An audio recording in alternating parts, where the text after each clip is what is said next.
Jérémie, chapitre 11. La parole qui fut adressée à Jérémie de la part de l'Éternel en ces mots. Écoutez les paroles de cette alliance et parlez aux hommes de Juda et aux habitants de Jérusalem. Dis-leur, ainsi parle l'Éternel, le Dieu d'Israël, maudit soit l'homme qui n'écoute point les paroles de cette alliance que j'ai prescrite à vos pères, le jour où je les ai fait sortir du pays d'Égypte, de la fournaise de fer, en disant, écoutez ma voix, et faites tout ce que je vous ordonnerai. Alors vous serez mon peuple, je serai votre Dieu, et j'accomplirai le serment que j'ai fait à vos pères, de leur donner un pays où coule le lait et le miel, comme vous le voyez aujourd'hui. Et je répondis, Amen, Éternel. L'Éternel me dit, publie toutes ces paroles dans les villes de Juda et dans les rues de Jérusalem en disant, écoutez les paroles de cette alliance et mettez-les en pratique. Car j'ai averti vos pères, depuis le jour où je les ai fait monter du pays d'Égypte jusqu'à ce jour, je les ai avertis tous les matins en disant, écoutez ma voix. Mais ils n'ont pas écouté, ils n'ont pas prêté l'oreille, ils ont suivi chacun les penchants de leur mauvais cœur. Alors j'ai accompli sur eux toutes les paroles de cette alliance que je leur avais ordonné d'observer et qu'ils n'ont point observée. L'Éternel me dit, il y a une conjuration entre les hommes de Juda et les habitants de Jérusalem. Ils sont retournés aux iniquités de leur premier père, qui ont refusé d'écouter mes paroles, et ils sont allés après d'autres dieux pour les servir. La maison d'Israël et la maison de Juda ont violé mon alliance, que j'avais faite avec leur père.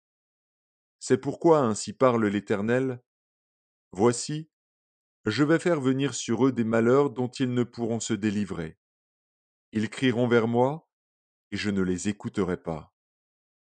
Les villes de Juda et les habitants de Jérusalem iront invoquer les dieux auxquels ils offrent de l'encens, mais ils ne les sauveront pas au temps de leur malheur. Car tu as autant de dieux que de villes, ô Juda, et autant Jérusalem a de rues, autant vous avez dressé d'autels aux idoles, d'autels pour offrir de l'encens à Baal.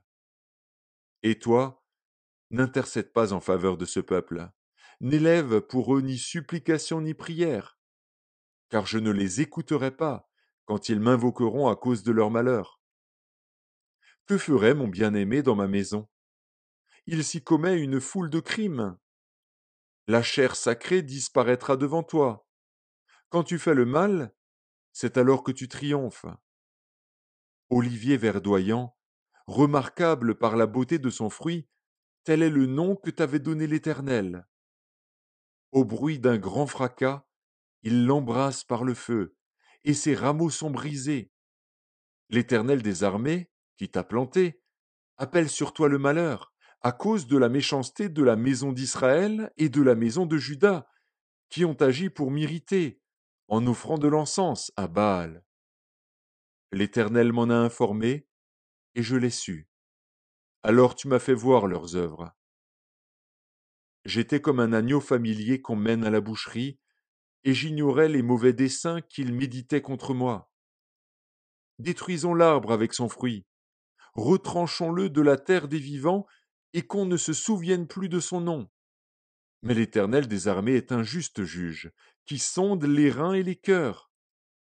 Je verrai ta vengeance s'exercer contre eux, car c'est à toi que je confie ma cause.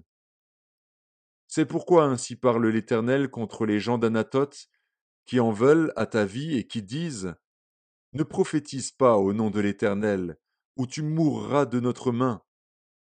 C'est pourquoi ainsi parle l'Éternel des armées. Voici, je vais les châtier.